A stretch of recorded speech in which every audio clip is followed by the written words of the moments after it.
नमस्कार, मैं अंकित एक बार फिर आप सभी का स्वागत करता हूं हमारे खास कार्यक्रम में। आज हमारे साथ मौजूद है जगदाचार्य ब्रह्म ऋषि पूज्य डॉक्टर गौरी शंकराचार्य जी महाराज। हमारा सौभाग्य है कि हम गुरु जी के साथ मौजूद हैं और हमारा ये पहला पॉडकास्ट कर रहे हैं। गुरु जी, धन्यवाद। हमारे धन्यवाद। जितने भी दर्शक हैं उनको भी उनकी तरफ से भी आपको साधुवाद स्वागत बहुत बहुत आपका। धन्यवाद। थैंक यू अंकित भैया। सबसे पहला क्या कहें, बस यही जानना चाहेंगे गुरुजी कि जो शुरुआत हुआ आपका साधना की तरफ, क्या लगा आपको कि मुझे अपने जीवन में साधना की तरफ जाना चाहिए और जितने भी हमारे सांसारिक जो कर्म होते हैं वो छोड़कर हमें अपने प्रभु के चरणों में लीन होना चाहिए। देखो अंकित भैया, सच बात तो ये, पहली बात तो ये है कि आपका बहुत बहुत धन्यवाद है जी। कि आज आप एक सुंदर कार्यक्रम लेकर के आज हमारे बीच आए हैं। सबसे पहली बात तो ये है कि आध्यात्म की जो मेरी यात्रा है, जी। ये कोई यात्रा मेरी रुचि से हुआ यात्रा नहीं है। जी। और बाल्यकाल में हम ब्राह्मण परिवार में थे, तो सामान्य रूप से थोड़ी बचपना उदंडता में था। तो माता पिता ने सोचा भाई ये तो खराब हो जाएगा बच्चा, तो क्या किया जाए, तो जी। ये प्रश्न उठा। तो उन्होंने कहा कि गुरुकुल में डाल दिया जाए। जी। तो हम गुरुकुल में प्रवेश हो गए। तो गुरुकुल में जाने के बाद जब तक हम शास्त्रीय अर्थात बीए नहीं कर रहे थे, तब तक हम गुरुकुल की व्यवस्था में थे। उसके बाद जब हम बाहर आए वहाँ से, जब हमारी सांसारिक यात्रा शुरू हुई, जी। उसके बाद हमारे जीवन में परम गुरु का आगमन हुआ, आध्यात्मिक गुरु का आगमन हुआ। और उनके संसर्ग के कारण, मैं ये कहूँगा कि गुरु कृपा के कारण से आगे जाकर के हमारा जीवन जो है आध्यात्मिक यात्रा की ओर मुड़ा। ये मैं गुरु कृपा मानता हूँ। मेरी कोई बचपन में मेरी कोई खास जिज्ञासा रही हो कि मैं ध्यान योगी बनूं या आध्यात्मिक व्यक्ति बनूं, ऐसा नहीं था। वो संयोग बना ऐसा। जी। कोई ऐसा वाक्य हुआ गुरुजी आपको कि लगा कि अब मुझे जो संसार के लिए कुछ कार्य करना चाहिए और मुझे इसी जो साधना है उसमें आगे बढ़ना चाहिए? क्या कुछ ऐसा वाक्य याद हो आपको जो पूरा जीवन आपका मोड़ दे जिसने? ये बात जो आपने कही, ये बड़ा इंटरेस्टिंग बात है। अब सुनेंगे तो आप लगाए तो और लोग भी हंसेंगे। जी। एक समय क्या हुआ कि मैं दिल्ली से नेपाल की ओर यात्रा कर रहा था। जी। तो नेपाल की यात्रा में लखीमपुर खीरी के आसपास में एक पलिया कला आता है। तो उस पलिया कला के में जब हम वहां से आगे निकले, लगभग 40 किलोमीटर की जो हमारी यात्रा होती है, जी। वो जंगल की फॉरेस्ट है। जी। जी। आपने सुना होगा दुदुआ दुदुआ नेशनल जी। पार्क। जी। जी। दुधवा नेशनल हाँ, पार्क। वो नेशनल पार्क को हम क्रॉस कर रहे थे। लगभग आषाढ़ श्रावण का महीना था। तो हमने देखा कि रोड के किनारे बहुत बड़े बड़े दीमक के टीले थे। जी। और वो टीले इतने बड़े, लगभग लगभग आप ये समझ के चलिए 10 फीट 15 फीट ऊंचे जी। टीले। मेरा मन उन टीलों को देख रहा था, गाड़ी आगे बढ़ रही थी, तो मेरे से सहन नहीं हुआ। तो मैंने ड्राइवर से कहा कि गाड़ी साइड कर दो। गाड़ी रोका, तो एक सुंदर सा टीला मेरे सामने था। जी। लगभग 10 से 12 फीट के आसपास होगा। मैंने उतर के देखा, उसके चारों तरफ जब मैं घूमा, जी। मैं आश्चर्य में रहा। जी। मैंने देखा एक दीमक, एक साधारण दीमक, जब वो अपना महल बनाता है तो इतना खूबसूरत, राजा के राजमहल से भी ज्यादा सुंदर। जी। उसकी जो कलाकृति थी वो आज भी मेरे लैपटॉप में है। जी। इतना खूबसूरत वो टीला। मैंने कहा आचार्य गौरी शंकर, धिक्कार है तेरी जिंदगी का। तू पूरी जिंदगी हाँ, कैसे हाउ टू अर्न मनी, कैसे पैसे पैसे की चक्कर में पड़ रहा है। एक दिमाग भी अपने लिए महल तैयार कर सकता है। तो हम तो मनुष्य हैं, इंसान जी। हैं। जी। हमें जीवन में कुछ न कुछ और करना चाहिए, समाज के लिए करना चाहिए, राष्ट्र के लिए करना चाहिए, धर्म के लिए करना चाहिए। तो ये विचार वहीं से मेरा प्रारंभ हुआ। सच बात तो ये है कि मेरे जो है दीमक जो है, मेरे गुरु की जी। लिस्ट में जी। मेरे गुरु भी हैं दीमक। जी। तो मेरी जीवन की यात्रा वहीं से मूवमेंट हुई। जी। जी। बहुत खूब गुरुजी। वहीं गुरुजी हम ये भी जानना चाहेंगे कि जो हमारा सनातन है, धर्म है, हमारे को पूरा जीने का तरीका उन्होंने सिखाया है। हमारे जो पूरी लाइफ़स्टाइल है उसको 4 भागों में बाँटा है। थोड़ा-सा आपसे ये भी अनुरोध रहेगा कि थोड़ा दर्शकों को बताएँ कि जैसे कैसे अपना जीवन वो आगे व्यतीत करे, 25 साल तक ब्रह्मचारी रहे, फिर गृहस्थ आश्रम, फिर वनवरस्ती, फिर सन्यास। थोड़ा-सा डीपली आप बताएँ कि क्योंकि आज लोग भटक गए हैं अपनी दशा से। उन्हें पता नहीं है जीवन कैसे जीना है। थोड़ा-सा उसमें भी मार्गदर्शन करें गुरुजी। देखिए, ये बड़ा गूढ़ प्रश्न है और ये जीवन का एक बहुत अभिन्न प्रश्न भी है।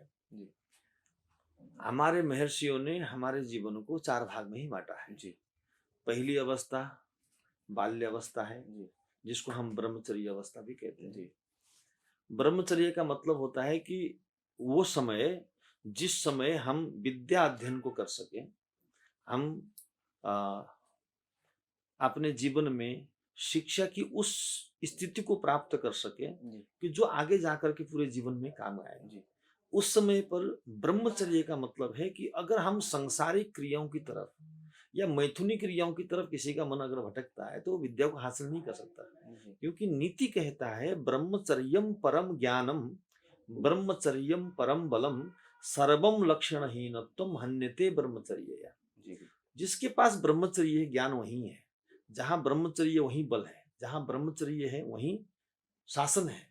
और वो व्यक्ति सभी लक्षणों से हीन होता है जिसके पास ब्रह्मचर्य नहीं है। तो हमारे ऋषियों ने जन्म से लेकर के 25 वर्ष तक की जो आयु है वो ब्रह्मचर्य में रखा। उसके बाद हम सांसारिक जीवन में, ताकि हम मातृभूमि की रक्षा भी कर सके, धर्म का प्रचार भी कर सके और संतानोत्पत्ति से हम अपने वंश परंपरा को भी आगे बढ़ा सकें। जी, तो ये एक कंसेप्ट है। तो उसमें हम गृहस्थ धर्म को हम 50 साल की अवस्था में लेते हैं। उसके बाद होता है वानप्रस्थ। वानप्रस्थ की अवस्था में क्या है कि अब ज्यादा मैं में न रहे, मोह माया त्याग। ज्यादा त्याग नहीं कहूंगा, लेकिन अब जो है थोड़ा सा बाहर से भीतर की तरफ यात्रा उसको करनी चाहिए, जी, है ना। क्योंकि दुनिया में जितने भी लोग, अति संपन्न लोग भी अगर आज दुखी हैं तो जी, उसके पीछे का एक ही कारण है कि उनकी यात्रा केवल बाहर रह गई, वो भीतर की यात्रा नहीं है। तो वानप्रस्थ अवस्था में बाहर से भीतर की यात्रा का अभ्यास जी, है ना। अब वो अभ्यास भी पूर्ण हो जाए, बाल बच्चों के शादी विवाह आदि संपन्न हो जाए, सभी कर्मों से हम निवृत्त हो जाएं, तो अंतिम अवस्था संन्यास कहा गया है। संन्यास का अर्थ है समह न्यासम करोति इति संन्यास, अर्थात संसार के प्रत्येक वस्तु में समदृष्टि हो जाए, जी, न कोई अपना रहा न कोई पराया रहा, केवल ईश्वर के चिंतन, आत्मवत सर्वभूतेषु, आत्मगत स्थिति में रह करके जीवन यापन करने की जो शैली है जी, उसको संन्यास कहा गया है। ये जीवन की सबसे उच्चतम विधा है सनातन वैदिक धर्म का। जी, ये बहुत उत्कृष्ट है।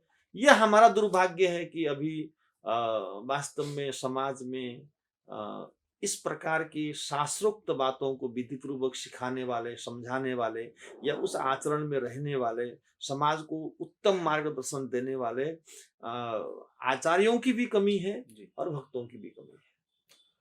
वहीं इसी से भक्ति से संबंधित मेरा एक और क्वेश्चन रहेगा गुरुजी। भक्ति और साधना में आप क्या मानते हैं? क्या अंतर है दोनों चीज़ों में?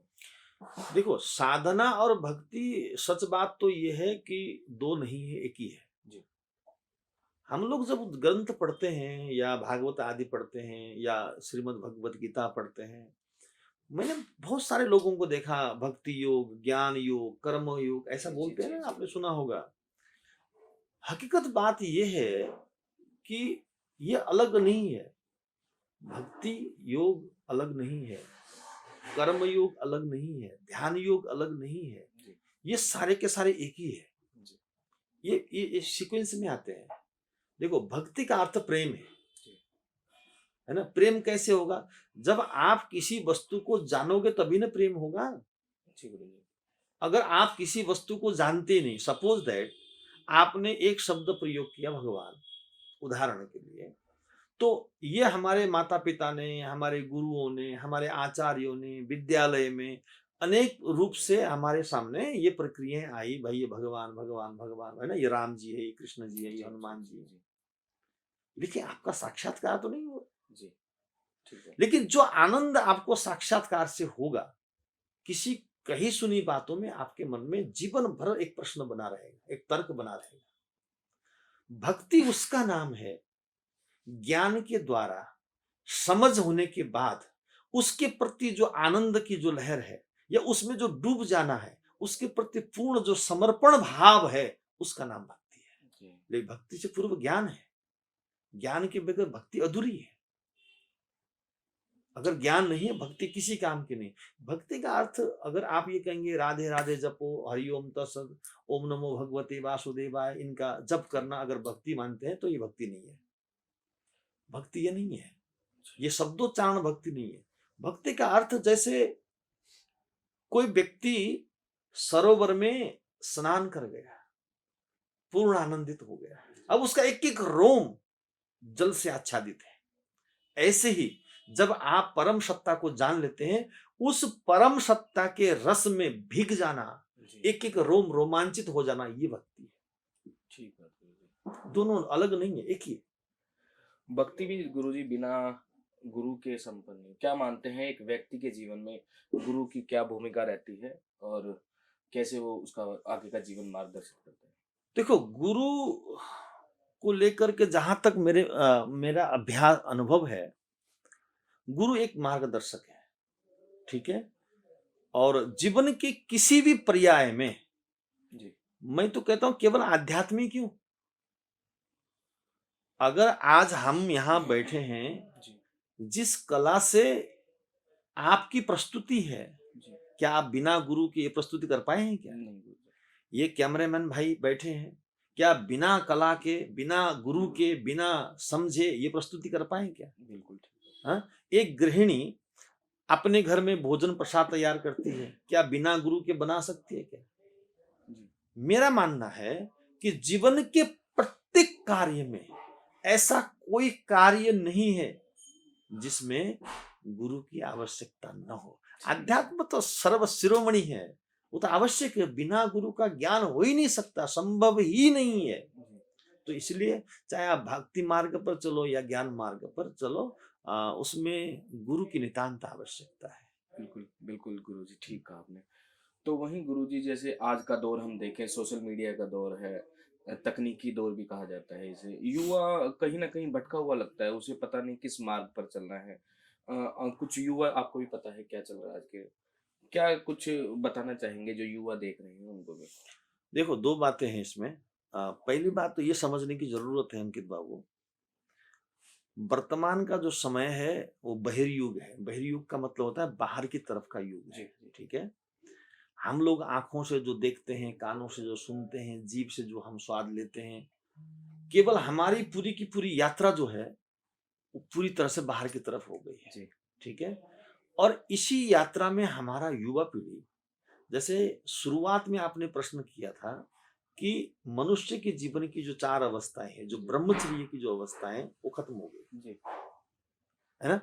ब्रह्मचर्य खत्म होने से क्या हो गया कि हमारी युवा पीढ़ी केवल इंद्रियों में ग्रसित हो गए, जी, जिसका परिणाम क्या होने लगा कि हम लोगों का जो ज्ञान है ना, वो ज्ञान यथार्थ नहीं रहा, अध्ययनशील नहीं रहा, तपोनिष्ठ नहीं रहा, या हम ये कह सकते हैं कि हम ऊपरी बातें, जैसे आज के डेट में फेसबुक है, जी, जी, यूट्यूब है, दुनिया भर के ये आजकल सोशल मीडिया चला हुआ है, इसमें सब अधूरा ज्ञान रहता जी, है ना? लेकिन यथार्थ में जो ज्ञान हमको मिलना चाहिए, वो ज्ञान हमारे पास नहीं है, उसका अभाव हो रहा है। इसकी वजह से हमारी युवा पीढ़ी भटक रही है। जी, दूसरा एक कारण और भी है। देखिए, दूसरा कारण ये है कि लंबे समय से हमारा देश विशेष आक्रांताओं के चंगुल में रहा। जी, हमारी संस्कृति, हमारी सभ्यता, हमारी परंपराओं को नष्ट करने का भरपूर प्रयास किया गया। वो भी एक कारण रहा, जिसकी वजह से कहीं न कहीं जो आध्यात्मिक चेतना से बाहर के जो युवा पीढ़ी है, सनातन वैदिक धर्म का जो वास्तविकता है, उसको समझ नहीं पाए। जी, तो मैं इतना ही कहूँगा कि जो भारतीय युवा हैं या सनातनी जो युवा भाई-बंधु हैं या बहनें हैं, सबसे पहला आप स्वयं में चिंतन करो। आप अच्छे गुरु के पास जाइए, है ना? जी, जीवन का सिद्धांत समझो। क्या रोटी खाना, बच्चे पैदा करना, कारोबार करना, धन कमाना, जी, क्या हमारा जीवन शैली इतना ही है या इससे अलावा भी कुछ है? अध्यात्म संसार के बाद शुरू होता है। जी, अध्यात्म शब्द नहीं है, अध्यात्म कोई किताब नहीं है। अध्यात्म सिर्फ इतना है, सब कुछ भरपूर होने के बावजूद जो खालीपन है, जो शेषपना है, उसी का नाम अध्यात्म है। आपका इंटरनल सोल आपसे कह रहा है, सब कुछ तो है तेरे पास, जी, फिर तू जा कहाँ रहा है? जी, किसकी कामना कर रहा है? जब ये प्रश्न मन में आता है, तो समझना आपके भीतर अध्यात्म के अंकुर स्फुरित हो रहे हैं। जी। ठीक कहा गुरुजी। गुरुजी वही मेरा सवाल ये होगा कि हमें पता नहीं है कि हमारा जीवन क्यों हम इसे मृत लोक पे आए हैं। जब हम गर्भ में होते हैं प्रभु से आराधना करते हैं कि हमें गर्भ से निकालो, मैं आपका वंदन करूंगा, आपकी आराधना करूंगा। लेकिन जैसे ही यहाँ की आबो हवा या यूं कहे मृत लोक की हवा हमें लगती है, हम सब कुछ भूल जाते हैं और अपने जीवन को परिवार और गृहस्थ आश्रम में अपना व्यतीत कर देते हैं। क्या कुछ कहेंगे कि किस तरह जैसे हम हमें प्रभु की वंदना करनी चाहिए, कैसे हमें पूजा पाठ भी करनी चाहिए? देखो, पूजा पाठ, प्रभु वंदना, ये बातें जो है ये बहुत सामान्य बातें हैं। बड़े भाग्य से सुन ले प्यारे, मानव तन यह पाया है। जी, गर्भ काल में कबूल किया था, बाहर आ बिसराया है जी, ना? हम बाहर आकर के सब भूल सब गए, भूल गए। है ना? हमने जो संकल्प किया था, जो विचार किया था, जो मन में था, जो चल रहा था कि नहीं, ऐसे ऐसे कर्म करने के बाद आज ये नरक रूपी गर्भ में मुझे आना पड़ा। हे परमात्मा, मुझे इस दरवाजे से बाहर निकालो, आगे जाकर के मैं ऐसा कोई कार्य नहीं करूंगा, वापस मेरे को इस गर्भ में आना पड़े। ऐसा जो संकल्प है, वो धीरे धीरे जीव भूल जाता है। उसके कारण क्या है? संसर्ग जा दोष गुणा भवंती, जी, है ना? जी, जैसा जैसा संगत होता है, ऐसे ऐसे गुण धर्म मनुष्य के अंदर पैदा होते हैं। इसीलिए हम लोग क्या कहते हैं कि गुरुकुल की स्थापना, शिक्षा की स्थापना, शिक्षा भी दो प्रकार की जी, है। एक शिक्षा वो है जिससे सिर्फ रोटी मिलती है, एक शिक्षा वो है जिससे रोटी के साथ संस्कार भी मिलते हैं, है ना? जी, तो भारतीय जो संस्कृति है, इसमें शिक्षा को पिछले 70 साल से खत्म कर दिया। वो शिक्षा कैसी? हाउ टू अर्न मनी शिक्षा हो गया, वो नैतिकतावान शिक्षा खत्म हो गया, जी, चरित्रवान शिक्षा खत्म हो गया, है ना? वसुधैव कुटुंबकम की जो भावना लेकर के चलने वाले उत्प्रोत जो हमारी भावनाएं थी, वो खत्म हो गई, जी, है ना? तो अब धीरे धीरे कहीं ना कहीं अब हम लोग एक युग परिवर्तन की तरफ है। जी, पिछले 8-10 साल से पूरी दुनिया में कहीं न कहीं सनातन का एक डंका फैल रहा है। लोग समझ रहे हैं, है ना? सनातन की वास्तविकता को लोग जानने का प्रयास कर रहे हैं, आगे बढ़ रहे हैं। मैं कहता हूँ कि तुम भगवान को जानने का प्रयास करो या ना करो, वो बाद में बात करेंगे। लेकिन हर व्यक्ति को चाहिए खुद को जानने का अभ्यास करे, जी, है ना? बिल्कुल ठीक। अगर वो खुद को जानने की तरफ चल पड़े ना, भगवान अपने आप आ जाएँगे। उसको उनको ढूँढने की ज़रूरत नहीं, मुझे लगता है। गुरुजी कहते भी हैं अपने मन में ही भगवान हाँ, बसते हैं। हाँ, इसमें शंका कहाँ है? जी, मन में भगवान नहीं बसते हैं। मैं जो बोल रहा हूँ, जो मैं देख रहा हूँ, जो मैं कर रहा हूँ, ये सब उसी की तो अनुकंपा जी, है। जी, मन में नहीं बैठते। ठीक है गुरुजी, सब कुछ उसी की कृपा से हो रहा है। अगर वो नहीं, तो कुछ सब कुछ शांत। वही मेरा एक दिल को ठेस पहुँचाने वाला भी सवाल है गुरुजी। अध्यात्म की धरती कहा जाता था भारतवर्ष को। सबसे पहले यहाँ पर गुरुकुल और यूनिवर्सिटीज़ सबसे पहले भारत में ही आए। लेकिन क्या कारण रहा जैसे धीरे-धीरे हमारी शिक्षा पर भी कई सवाल उठे। पाठशालाएँ, गुरुकुल ये काफ़ी कम हो गए अब आज की दृष्टि से देखा जाए। क्या कारण रहे आपको लगता है? हाँ, ये प्रश्न जो है, ये अनादि प्रश्न है। जी,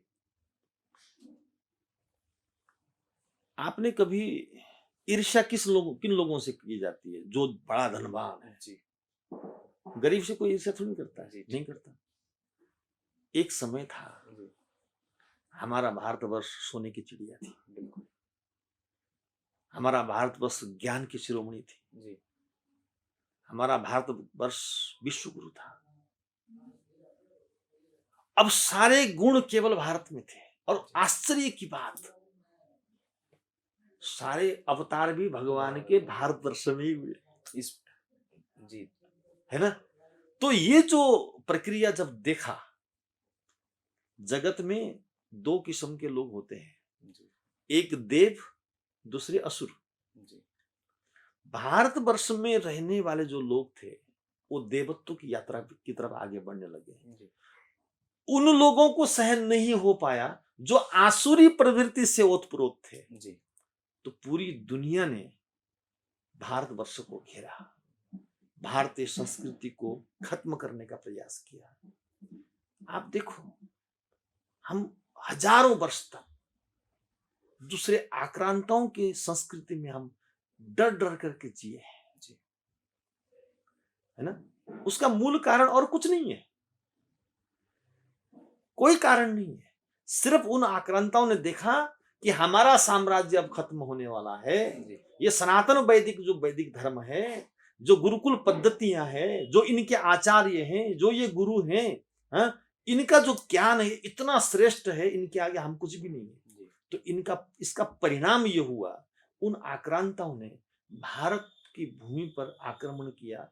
हाँ, हमारी संस्कृति, हमारी सभ्यता, हमारा धरोहर, हमारे देवी दैविक स्थान, हमारे सदग्रंथ, जी, ऐसी कोई चीज नहीं छोड़ी जिनको नष्ट करने के लिए उन्होंने प्रयास न किया हो, जिसका परिणाम आज ये देखने को मिल रहा है।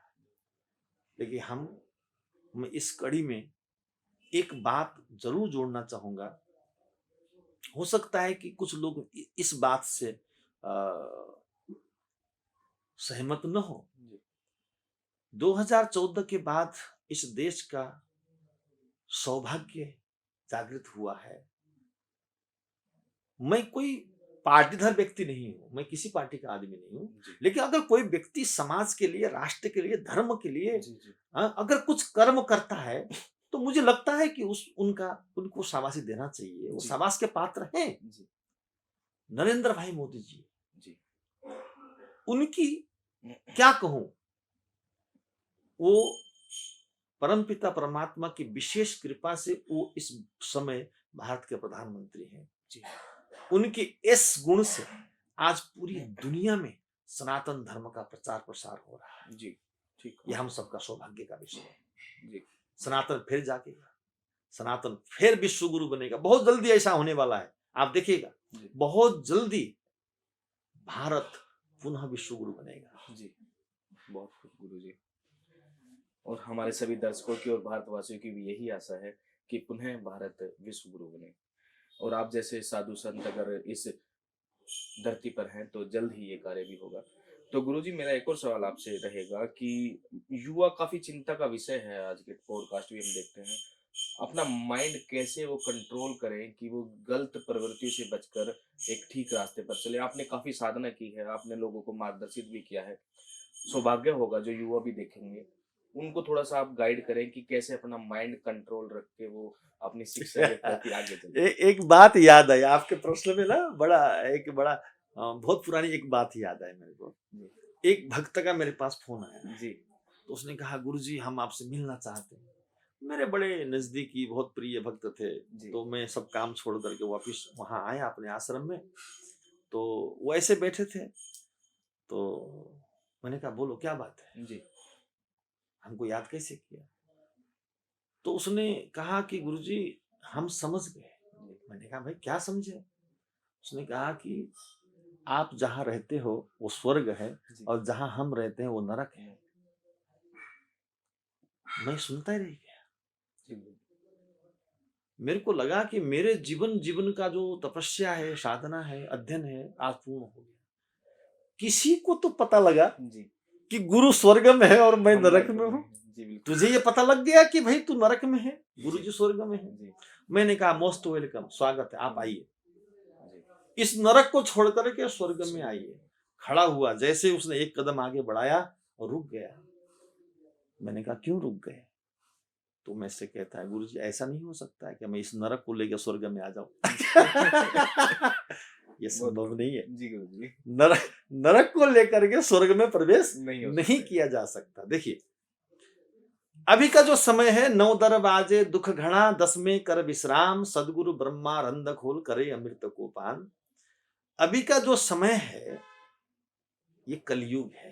जी, कल का अर्थ टेक्निक है, कलयुग का अर्थ टेक्निकल युग है। जी, तो टेक्निकल जो कर्म होते हैं वो केवल माइंड से होते हैं, नहीं, सोल से नहीं होता। जी, माइंड से होता है। और माइंड कब कार्य करता है, कैसा काम करता है? जो इंद्रियां देखती है, आंखों से जो देखते हैं, कानों से कोई सुनते हैं। तो पहले आप देखेंगे कि हमारे परिवार में बड़ी मर्यादाएं थी। जी, आदर था। बहू ससुर के सामने नहीं जाती थी, बिल्कुल। जेठ के सामने नहीं जाती थी, जाती भी थी तो बड़ी सभ्यता से, सभ्यता बड़ी से। संयमता से जाते थे ना। जी, गुरुजी। आज धीरे धीरे समाज नंगा हो रहा है, जी, और हमारे जो बच्चे हैं, हमारी जो युवा पीढ़ी है, सबसे पहले उस नंगेपन को देख रहे हैं। जी, इसमें एक बात है, समझने वाली बात है, बड़ी गंभीर बात बता रहा हूं। देखो आप अमेरिका में जाइए, यूएस में जाइए, जी, वहां भी लोग युवक युवतियां नंगे रहते हैं, कोई जी, परवाह ही नहीं है, जी, जी, कोई ध्यान भी नहीं देता, जी, है ना। लेकिन भारत में ऐसा नहीं है। क्यों? उसके पीछे जानते हैं? क्योंकि हमारी जो संस्कृति है, हमारी जो सभ्यता रही है, हमारा जो कल्चर रहा है, वो बहुत ही नैतिकवान कल्चर रहा है।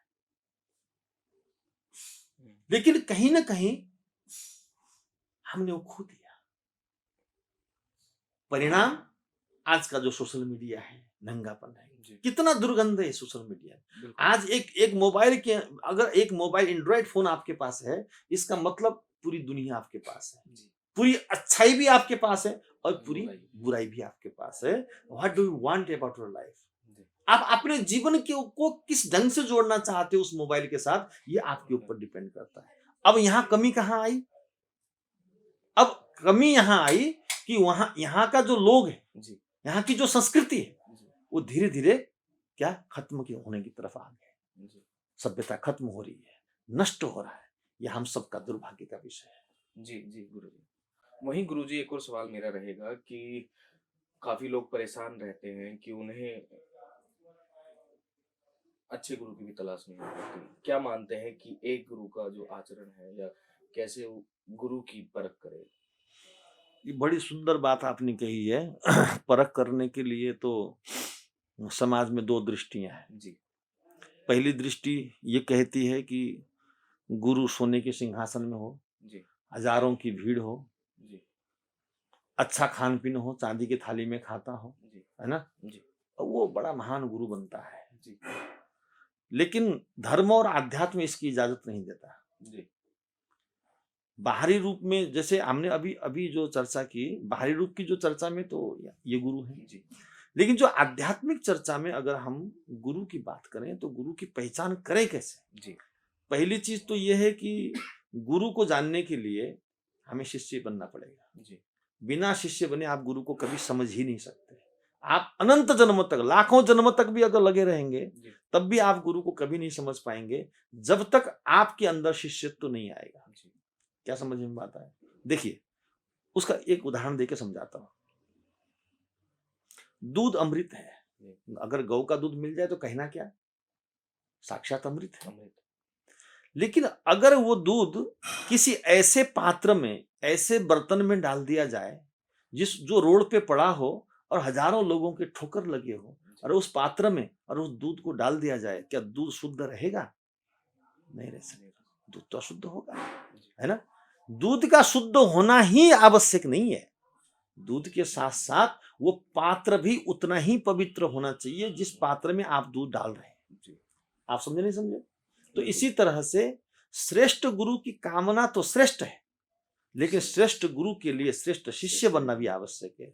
बिना श्रेष्ठ शिष्य बने आप स्वयं नारायण, परमपिता परमात्मा भगवान शिव भी अगर आ जाएं गुरु के रूप में, शिष्य कभी कुछ नहीं हासिल कर सकता। जी, तो इसलिए गुरु के मेरे दृष्टि में चार लक्षण है। जी, पहला लक्षण, जो गुरु, उस गुरु ने परमात्मा को देख लिया, जिसको आप भगवान कहते हो, उसके साथ उसका साक्षात्कार हो गया।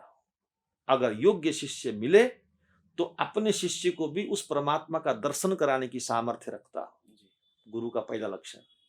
दूसरा लक्षण, जो गुरु इस धरती में रहते हुए भी अमृत का पान करता हो। क्या करता हो? अमृत। अमृत पीता हो। हमको कैसे पता वो अमृत पीता है? समय आने पर वो गुरु अपने शिष्य को भी अमृत पिला सके। तीसरा शब्द है अनहद। उस परमपिता परमात्मा की सभा में जो झंका, जो शब्द ब्रह्म है, जो गुरु इस धरती में बैठे हुए उसका श्रवण करता हो और समय आने पर अपने शिष्य को भी उस अनहद ध्वनि का श्रवण करा सके। और चौथा है, इन 3 घटना घटने के बाद, क्या घटना है 3 घटना? जिसने देख लिया, जिसने सुन लिया और जिसने चख लिया। क्या? जिसने देख लिया, जिसने सुन लिया, जिसने चख लिया। ये 3 घटना होने के बाद जो हमारे भीतर से जो शब्द ब्रह्म शब्द प्रकट होता है, उस शब्द का नाम है नाम। इन चारों घटनाओं को जो परिपूरित कर सकता है, साफल्य कर सकता है, वही गुरु है। यही गुरु के लक्षण है। जी जी। तो वहीं गुरुजी काफी बार हम पॉडकास्ट में भी देखते हैं, सुनते भी हैं, सनातन पर काफी चर्चाएं होती हैं, सनातन के बारे में डिबेट भी होती है। अगर संक्षेप में आपसे पूछा जाए तो गुरुजी सनातन के बारे में आप क्या बताएंगे दर्शकों को? देखो, सनातन के बारे में क्या बताना है?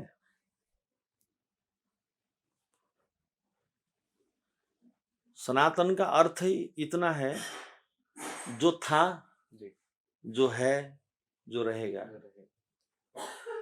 आप और हम सब चले जाएंगे। हम हुए, हम चले जाएंगे।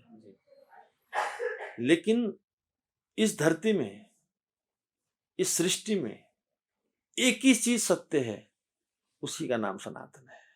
जो मेरे से पहले भी था, जो मेरे बाद में भी रहेगा। और उस सनातन को हृदयंगम करना या गले लगाना और उस सनातन रूपी जल में स्नान करना प्रत्येक सनातनियों का धर्म है।